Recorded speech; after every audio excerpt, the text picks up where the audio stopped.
Okay. Hello and welcome everybody. Welcome back to our lectures on the Exalted Treatise on the Response of the Tao. Today we're going to look at a new passage. Let me share the slides.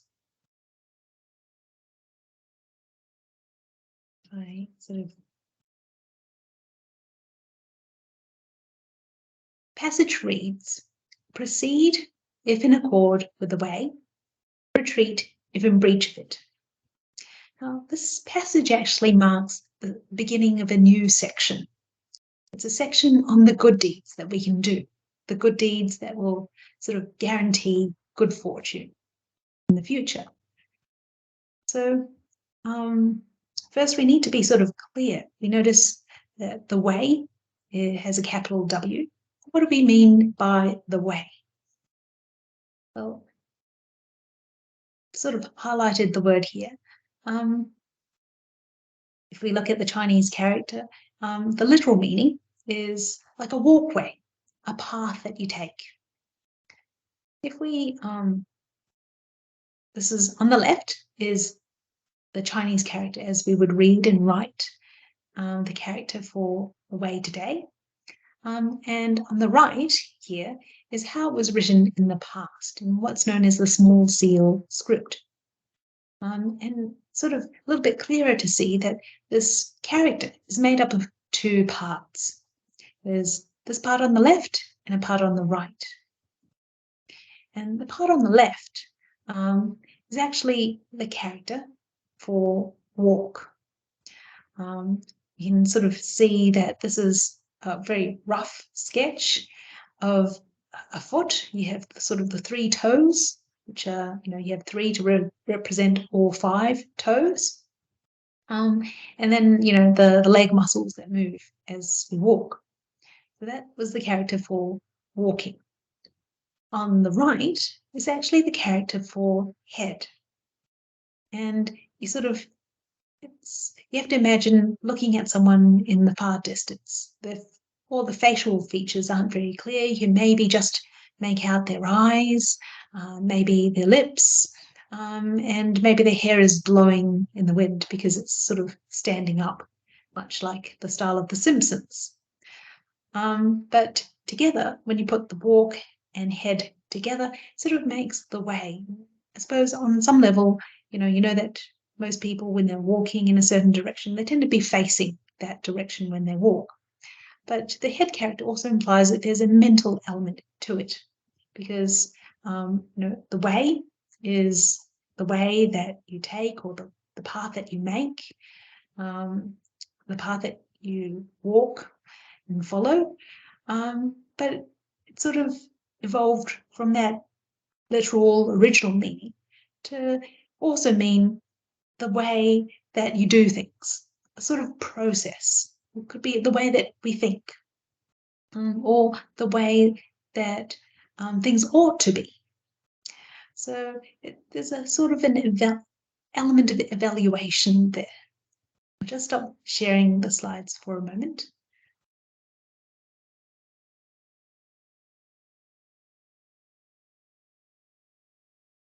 Okay. So we have the original meaning, which is a walkway, some sort of a path, and then, it became the way that we follow, the path that we take, and that later gradually evolved the meaning to incorporate or encompass, a process of doing things, the way things are or the way things ought to be. And, there's an evaluation there where we say, well, this is the way that the world is, or the way that the world ought to be.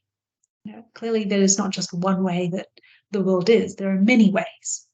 But you'd say certain ways lead to flourishing, whereas other ways lead to destructiveness. And in the Exalted Treatise, we find a text that helps us identify ways towards human flourishing, and also identify the ways that don't. So we're more informed to forge a more rewarding life path, if you will.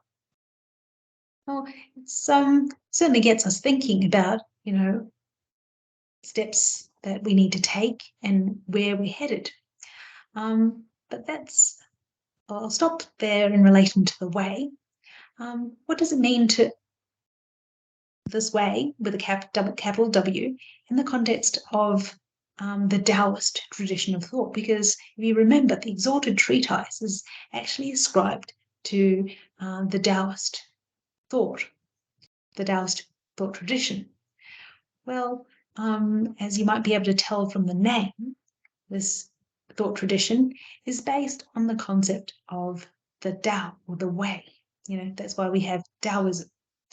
And what's interesting is that Taoist thought recognizes a way that is inherent, sort of in constant and eternal within everything in the universe. There's a sort of unity there. And it's a sort of an eternal, constant principle that is present in everything, everywhere, all the time. Now, when we sort of look at the world around us, there are so many different things. People might ask, how could there be just a single constant presence that is in everything, everywhere, all of the time? Well, we can maybe think of it as a little bit like this. You can use this sort of analogy. We have different objects. It could be a car, a cat, or a bar of chocolate, but they're all made from the same material. Let's say they're all made from gold, actually the same nugget of gold that's just been melted into different molds to make and form different shapes. So all of the objects, they are different, as all the different things in the world that we see, they look very different, but there is an intrinsic unity and equality, because they're all really made from the same gold. And by analogy, everything in the universe is really an embodiment of this eternal, constant way, this principle that is in everything, everywhere, all of the time. Okay. Now, the other thing to note is this way, or what they call the Tao in Chinese. It's a unitary absolute. So it doesn't harbour sort of distinctions or value judgments as to good or bad, or high or low, or noble or base. It is simply just responding to the way things are, and it responds to the nature of our thoughts. So we can just remember in a nutshell this way, the way that things are. There's a natural quality and unity, being constantly present in everything, everywhere, and it nourishes and supports everything impartially. So that's in relation to the way with a capital W in this Taoist text. What about according with the way? Because the sentences proceed if in accord with the way. According with the way actually means emulating the impartial nature of this way with the capital W. And emulating this impartiality of the way means, emulating how it nourishes and supports, all living beings, everything. And I suppose that sounds maybe a little abstract. Some people might think it's rather straightforward. But the reality is that some people do make distinctions that sort of get in the way, if you pardon the pun, of this impartial outlook. To give an example, some people might be more kind and more generous to the people that they know or agree with. Okay, some people might be motivated by their own self-interest, so they care more about their needs and wants compared to the needs and wants of others. That's how people's attitudes might get in the way. Well, to the Taoists, their ideal state is might be likened to that of a newborn child. There's a natural blankness because the child doesn't try to discriminate or manipulate things. And some people might think, well, yes, it's an ideal, but a very impossible ideal. Well, let me give you a couple of examples that might help us grasp this concept a little bit better. We can think about the parent who automatically tends to the needs of their child, their newborn baby, let's say, day and night. And they never think about, what benefits or rewards they can get out of the child later on. I don't believe any parent would have that sort of a thought. The child needs to be fed, needs to be put to sleep, etc. And they just do it. They care for the child. It's as if part of themselves.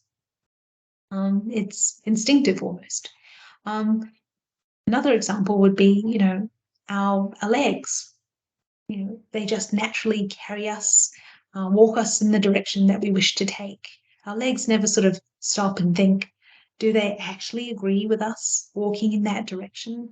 They just cooperate, part of the one and the same entity. So that's the sort of impartial idea of the way supporting everything, nourish everything impartially. It's a bit like the sun shining on all things, everywhere.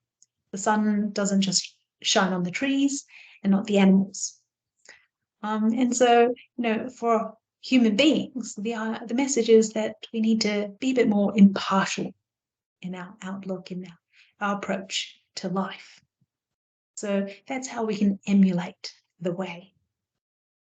Now, if you look back at the sentence, and I can, reshare the screen.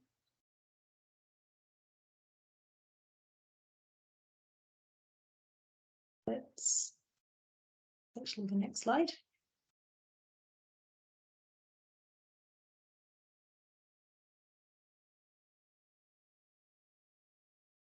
Okay. If you look back at the sentence, there are two parts of it. Proceed if in accord with the way, retreat if in breach of it. And, it's sort of implying that we have to evaluate. We have to decide, is doing something according with the way or in breach of it? So some people might say, well, that requires us to think and evaluate. How can we just be completely impartial? Well, yes, they're completely right, because the ideal state of affairs might be very different from the average person and the way that they conduct themselves at the moment. So the average person will need to evaluate and consciously make efforts to emulate the way until it becomes second nature, until it becomes a bit like breathing. We don't even think about breathing in and out. We just breathe. We don't even need to think about it. So there is an element of evaluation and conscious emulation. And this passage, as I mentioned before, it sort of gives an overarching summary to the whole of the rest of this particular section. And if you read the two sentences, they seem to be telling us the same thing. The first part encourages us to do all things that accord with the way. And the second part tells us to refrain from doing everything else. So we sort of do need to develop the judgment to know on the spot whether to go ahead with something or not. So the question, I suppose, is how do we know whether to go ahead or not? What is the right way or the wrong way? And it has to do with our thoughts. A person's fortune simply corresponds to the nature of their thoughts. And so in a nutshell, you could say that kind thoughts, kind deeds, they're the right way, because we know that we'll be rewarded with good fortune.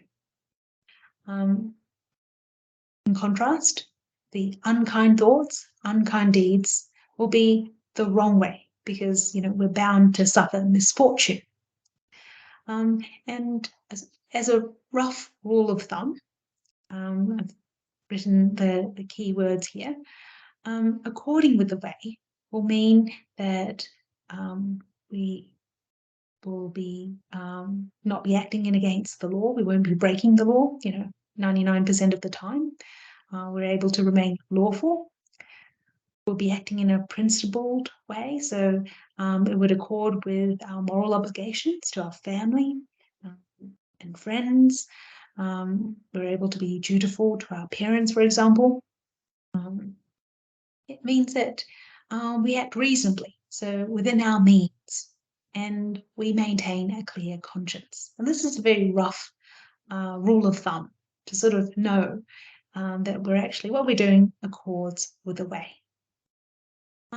But if you remember, Catherine last week, she mentioned Yuan Liaofan and his family instructions. He wrote a book called Liaofan's 4 Lessons for his children.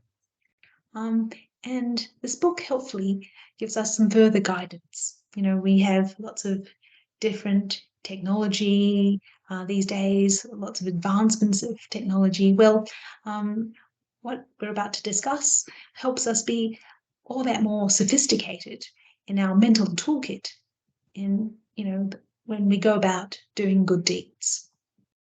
So if we go to the next slide. Liaofan's 4 Lessons actually identifies 8 types of kindness. And it's good to be aware of these 8, you could say, criteria for when we want to be doing our good deeds. And, the rest of the section in the Exalted Treatise will give us lots of different types of good deeds that we can do.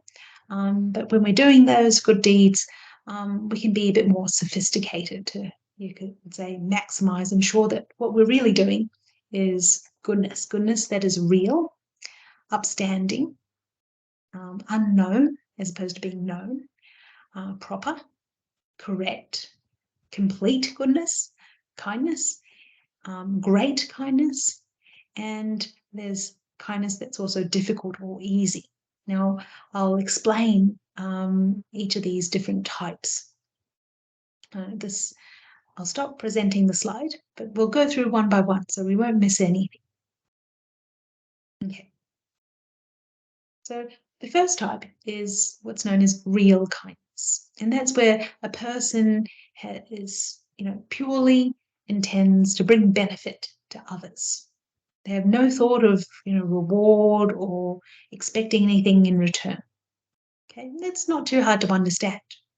The opposite of real kindness, where it's sort of less than genuine, is where the person, they might be doing exactly the same thing, so they can be kind and caring and actually, benefit others, but they're doing so for the sake of their own sake.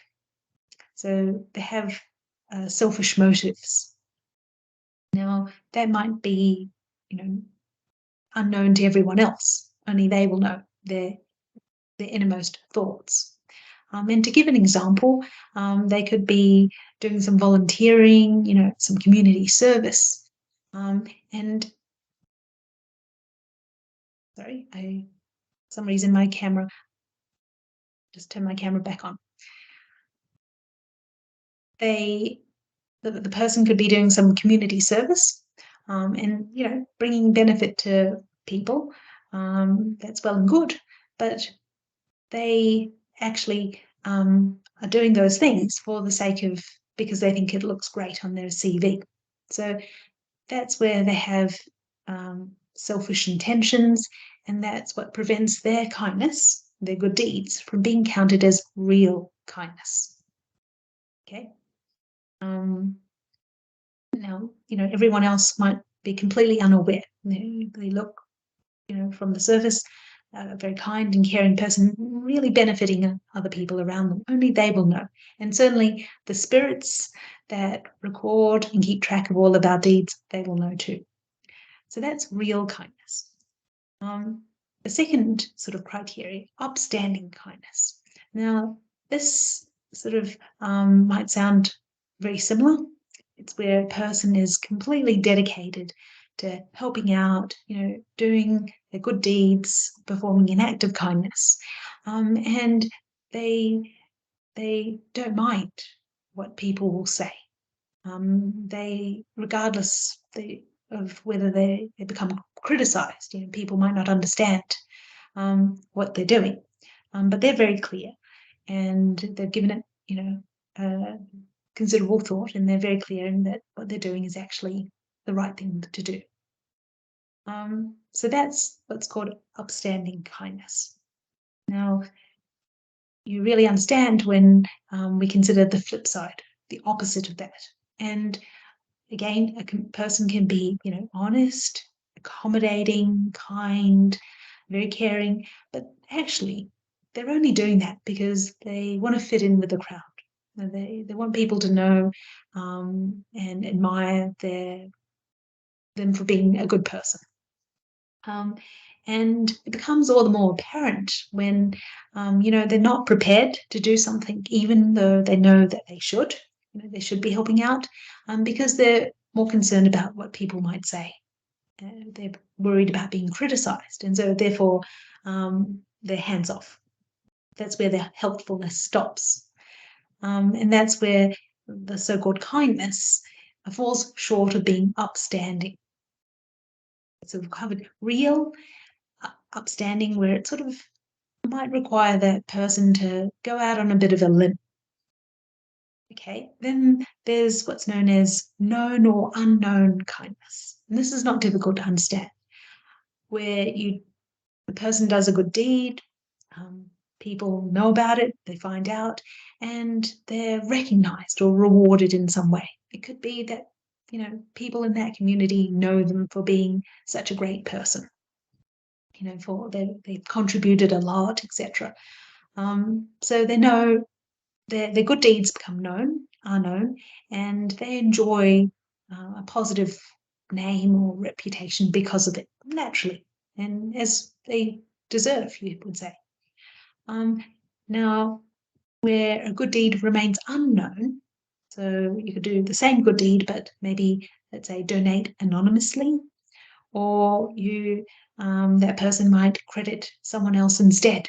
So no one knows that, they've actually done something kind or good. Obviously, they still bring benefit. It's just that no one sort of realizes or notices. And that's where the kindness remains unknown.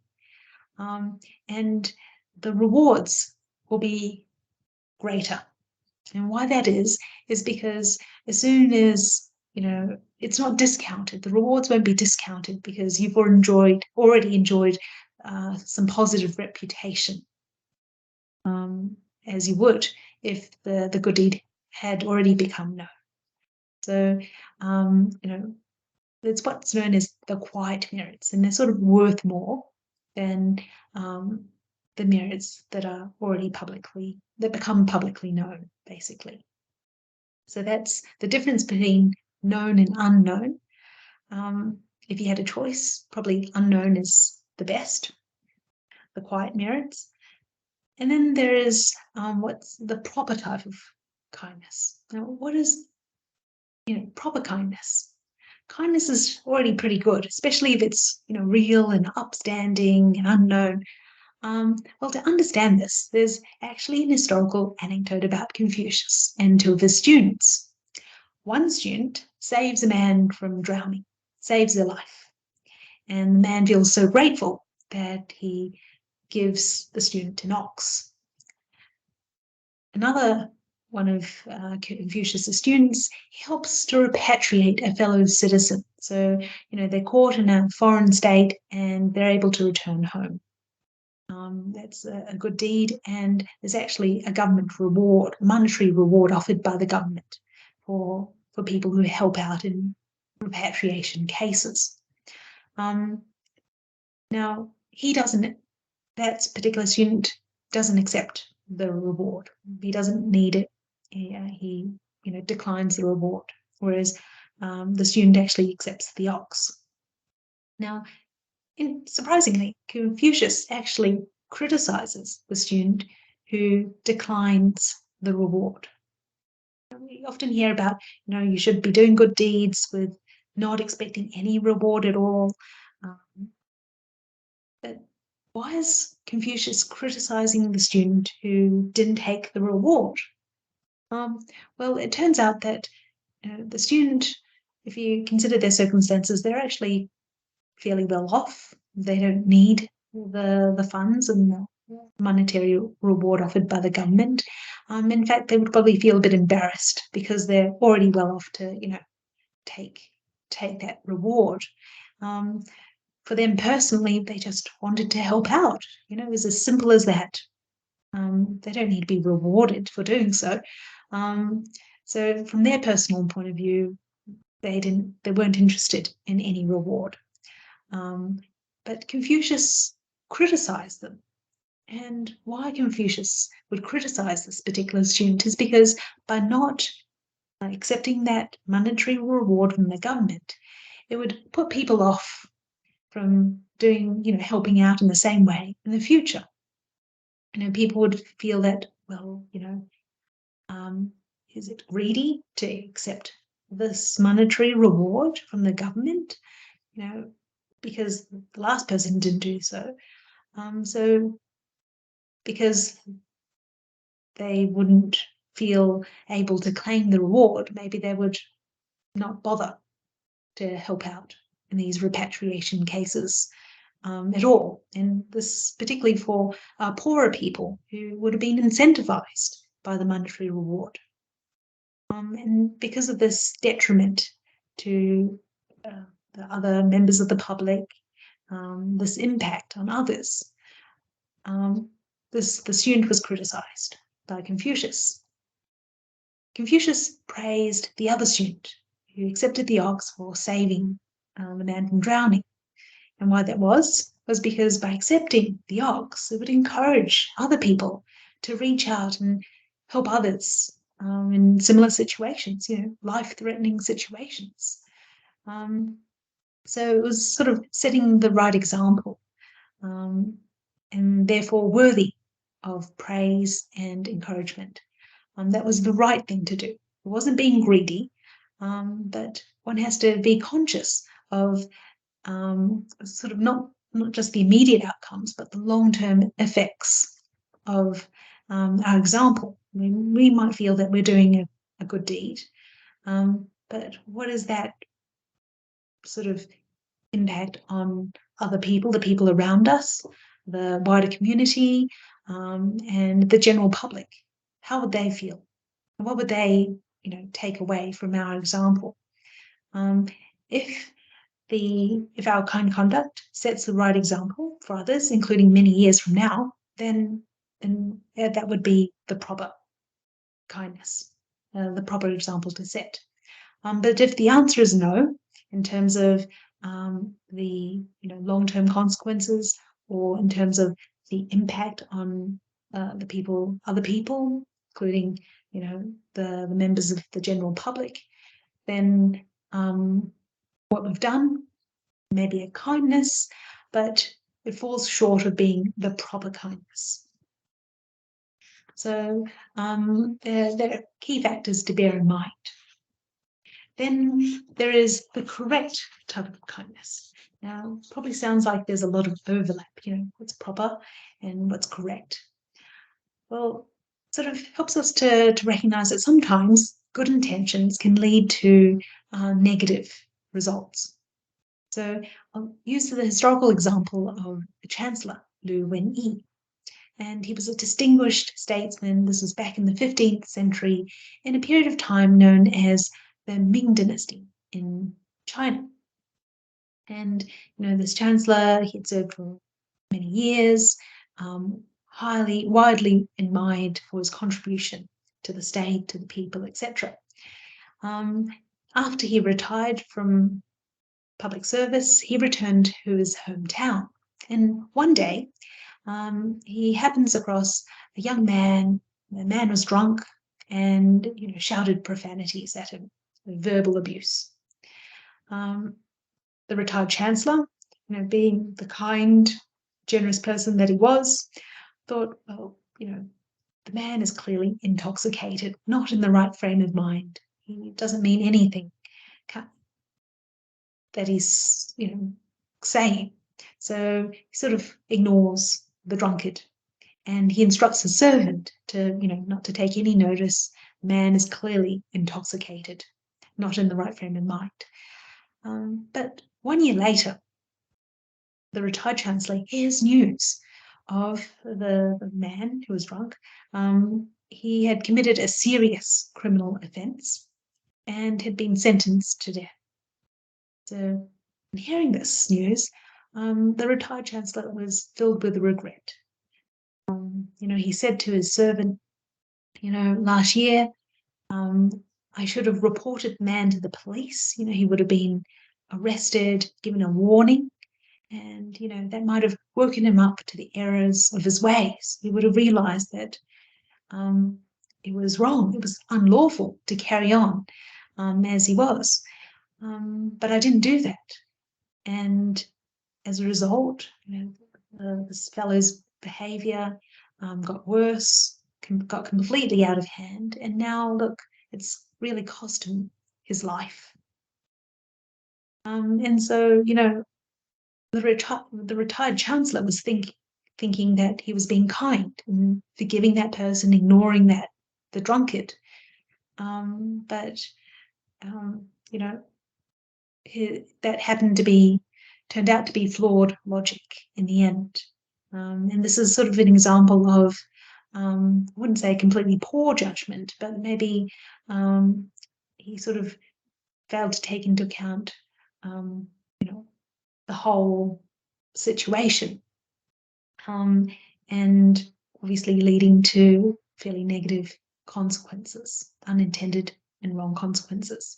So that's where kindness might feel right in the moment, but turn out to be, maybe less than correct. That's whether kindness is correct, the correct type of kindness. And then there's complete or incomplete kindness. Now, there's actually 3 definitions to this.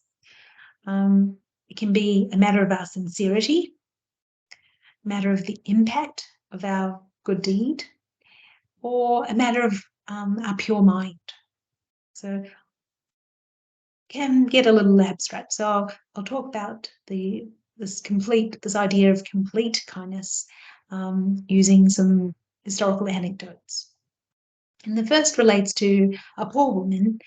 She visits a Buddhist monastery, and out of the kindness of her heart, she makes a donation, and she takes out of her pocket, a few cents, basically all the money that she has, for this donation. And the principal of the monastery sees this, and he comes out and personally helps her to dedicate the merits of her good deeds. Now, several years later, this woman is appointed to serve in the imperial palace. So she becomes very wealthy, and she actually comes back to the Buddhist monastery. This time she brings, thousands of silver pieces to make a donation. But this time, strangely, she sees that, the principal of the monastery doesn't come out, but sends one of his students to help her dedicate the merits. And she's, queries the difference in reception. So she asks the principal why wasn't, himself in helping her dedicate the merits as he did last time. Well, the principal of the monastery, the head of the monastery, explains to her that, last time you made a donation. Yes, it was just a few cents, but the sincerity of your heart in giving and your faithfulness meant that, I felt that I needed to come out personally to help you dedicate the merits to repay your kindness. but this time you've come back, you've made a great donation, but the sincerity is not as before. So, that's what I mean by not falling short of complete kindness. It was a kindness nonetheless, but, falling short of the complete kindness that we should aim for.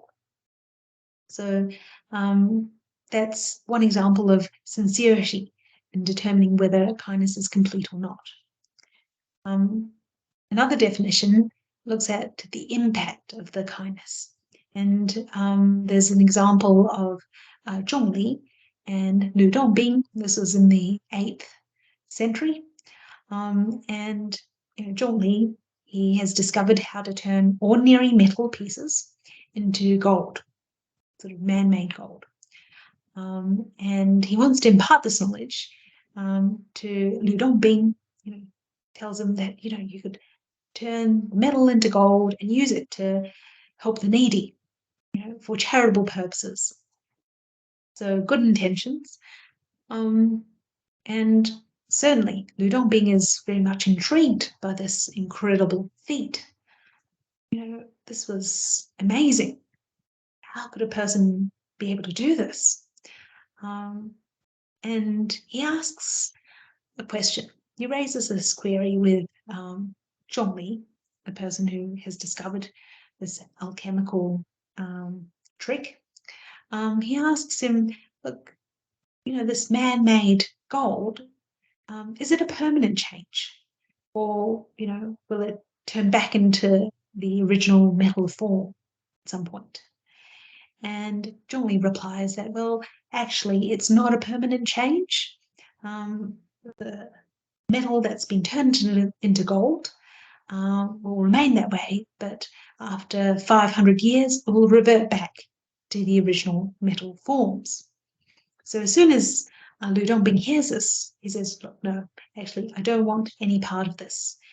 Because, 500 years from now, the poor people who end up with this man-made gold, they can't tell the difference, obviously, but the poor people who end up with the man-made gold, they'll find themselves possessing not precious gold, but worthless metal. It could be a complete disaster.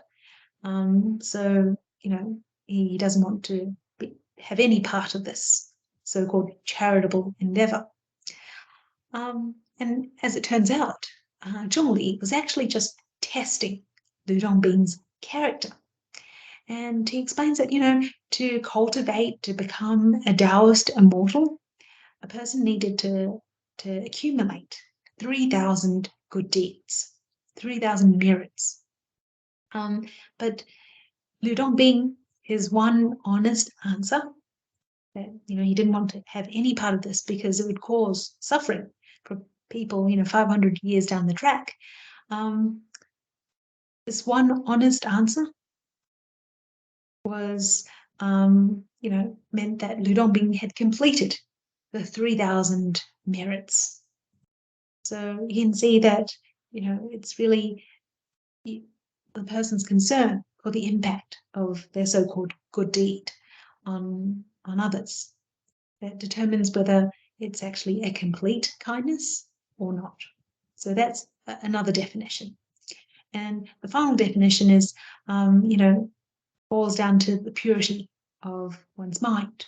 So if a person gives something, makes a donation, but they're always thinking about, how much they've given, what a great person that they are, they're dwelling on this great good deed, then the kindness that they have cultivated, it's sort of incomplete.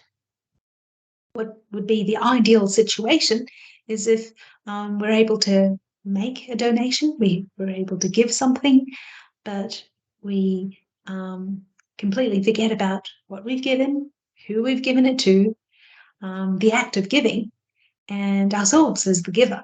We've done a good deed, let's just not dwell on it.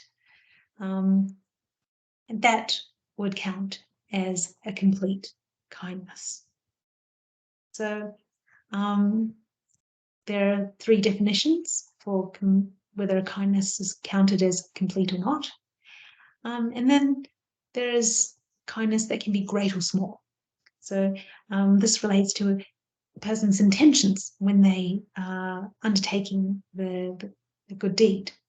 So if you sort of remember the story about Liao Fan, he actually pledged, Yuan Liao Fan, he pledged to complete 10,000 good deeds. But by this time, he had become a magistrate, and he was living, him and his wife, he was living in a sort of a government residence in the government office complex. So it was, they couldn't sort of, they found that it took a long time to accumulate the good deeds on a day-to-day basis. Took a long time compared to when they were at home, because obviously living in this government public residence, maybe they couldn't come and go as they please as freely as before. For example, before they could just share food in their own kitchen with the homeless. But what Liao Fan didn't realize was his one act of reducing the rate of land tax meant that people throughout the district would bear less of a burden of tax. And that counted to more than 10,000. That's one act counted for more than 10,000 good deeds. So that you could say, because of the impact, just one act would be counted as a very great kindness. And then finally, there's kindness that could be difficult or easy, and this all is relative to the person undertaking that good deed. If it is particularly difficult for them, then it is worth all the more. To give an example, a person, some people tend to find it quite difficult to part with their money. There's the movie of Scrooge, for example, and understandably, it's their hard-earned wages or salary. Well, let me share with you a historical anecdote about a teacher. This came from Jiangxi province.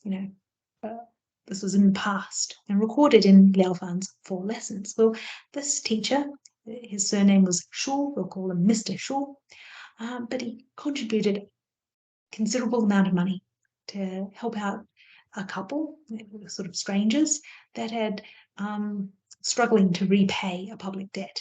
Now, we don't have the details of why the couple had fallen into debt. Maybe the public debt might have been to do with taxes.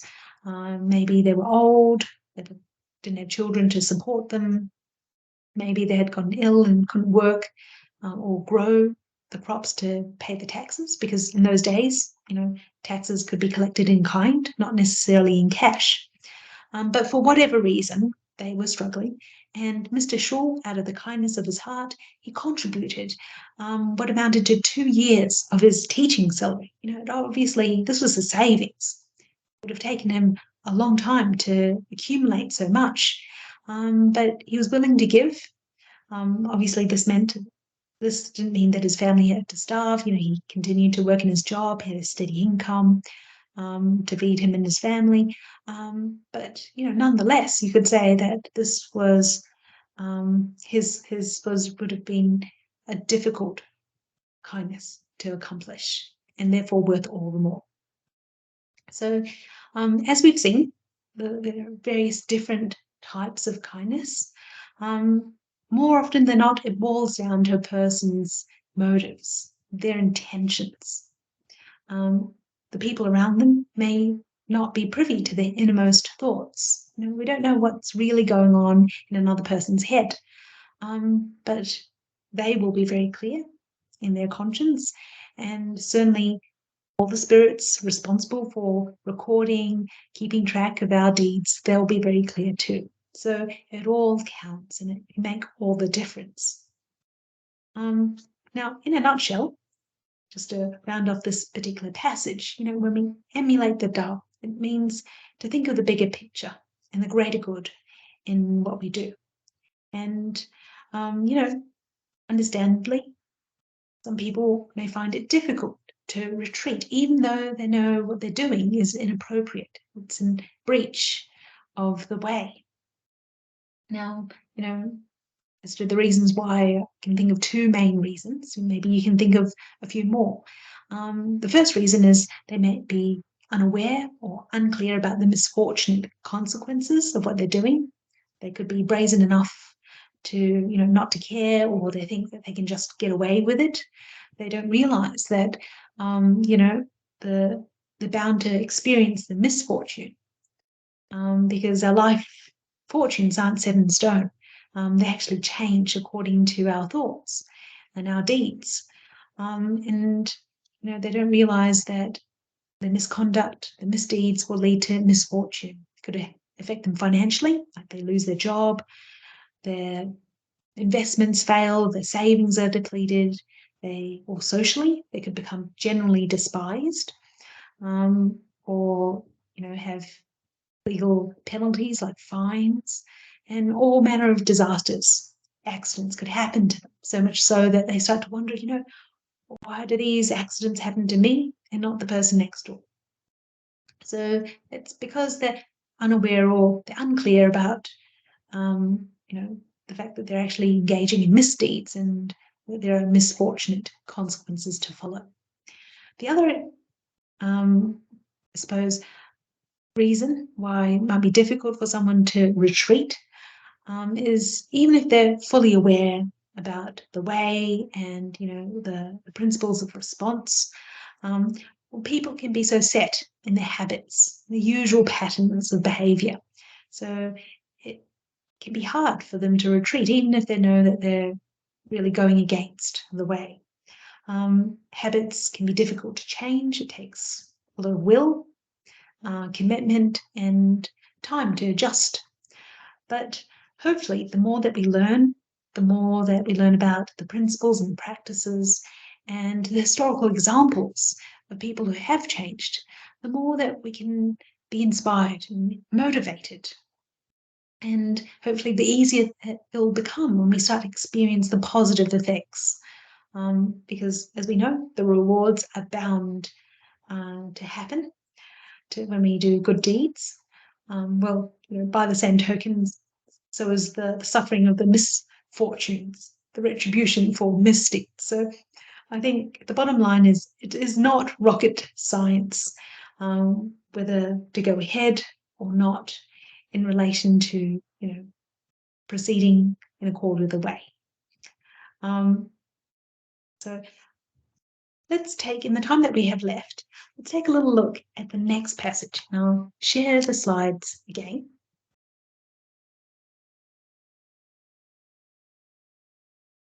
This was the 8 types of kindness. Okay. The next sentence is, the next passage is, do not take an unethical course. Do not misbehave in private. What do we mean by unethical?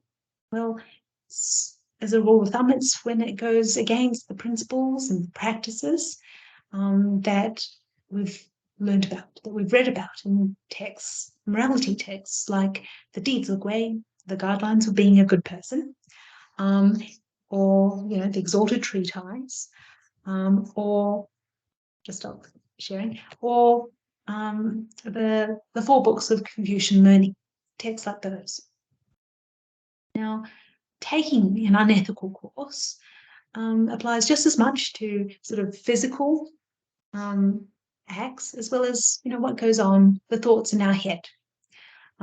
So the thoughts can be quite subtle and therefore easy to overlook, but it's basically where we cut corners. We take shortcuts because we think it saves time, it's more efficient, everyone does it, but actually that doesn't make it necessarily the right thing to do.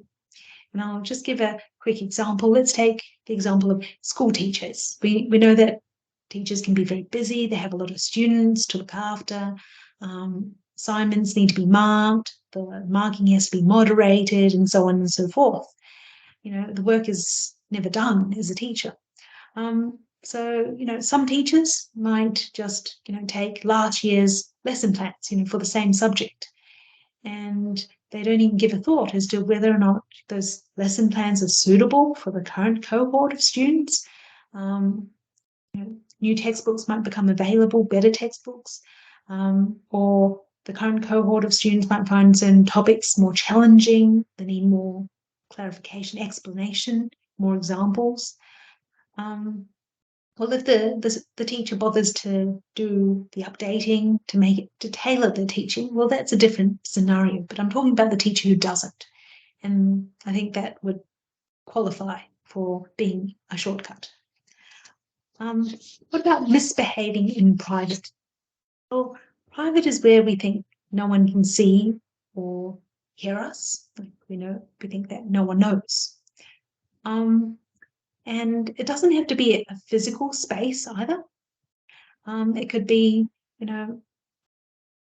what we do online on the computer, filling out an online form.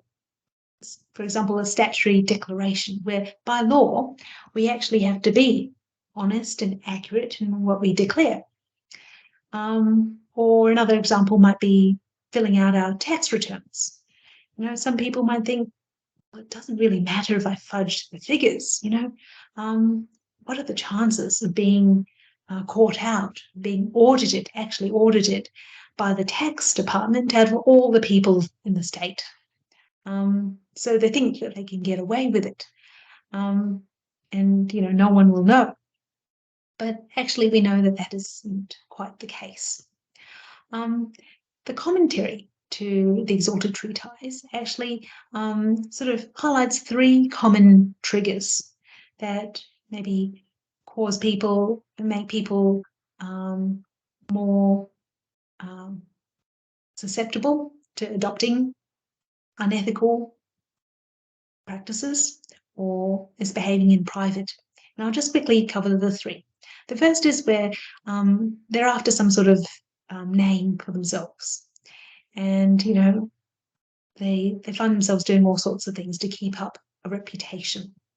They don't realize is that, any sort of lasting positive reputation really can only be derived from cultivating our moral character, our integrity, doing our best in serving our family, our workplace, our community, that sort of thing, not chasing after name and fame for the sake of it.